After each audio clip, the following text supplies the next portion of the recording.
ভালোবাসলে মানুষ নিজের থেকেই এফোর্টস দেয়।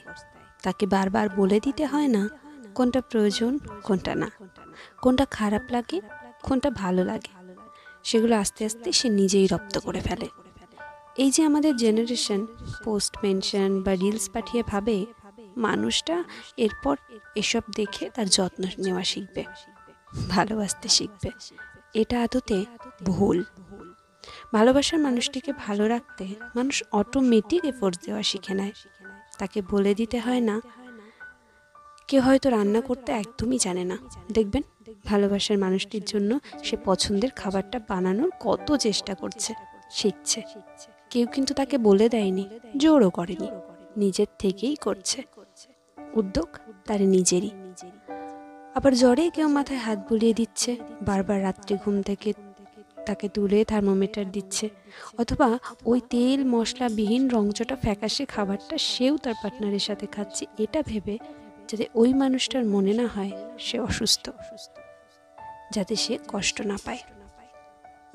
আবার কেউ মুড সুইং বুঝে তার প্রিয় মানুষটিকে সময় দেওয়ার জন্য বন্ধুদের সাথে আড্ডা ক্যান্সেল করছে, অথবা কেউ গল্প শুনতে ভালোবাসে বলে তাকে গল্প শোনাচ্ছে।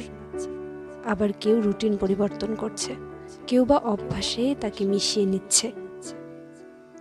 এই যে ছোট ছোট এফোর্ট, যত্ন নেওয়া, না বলা কথা নিজের থেকেই বুঝে নেওয়া, নিজের সবটুকু দিয়ে তাকে ভালো রাখার চেষ্টা করা, সময় দেওয়া, ধৈর্য ধরে শুনতে পারা, এই যে একটা মনোভাব, এটা সম্পূর্ণই কিন্তু নিজের। এটা কখনো আপনি বলে, কান্না করে, ভিক্ষা চেয়ে, জোর খাটিয়ে আদায় করতে পারবেন না। যার কথা বলার থাকবে সে নিজের থেকেই আসবে। যার আপনার সাথে রাস্তা হাঁটবার প্রয়োজন থাকবে সে আপনার সাথেই ঘুরবে। যার আপনাকে ছাড়া কোনো অনুষ্ঠান কমপ্লিটই হবে না সে ডাকবে আপনাকে। এগুলো নিজের থেকে আসে, ভেতর থেকে। ভালোবাসলে অটোমেটিক আসে। নইনের রিলস পাঠিয়ে, বুঝিয়ে, দেখিয়ে, শুনিয়ে, মেনশন করে এসব হয় না। একটু কথা বল না, একটু ঘুরতে চল না, একটু সময় দাও না। এসব আপনি অভিযোগ করতে করতে ক্লান্ত হয়ে গেলেও সে নিজের থেকে আপনার জন্য না করলে এগুলো আপনি পাবেন না। এটাকে লাক বলে। ওই যে বলে না, পৃথিবীর সব বৈভব টাকা দিয়ে কেনা গেলেও ভালোবাসা যায় না।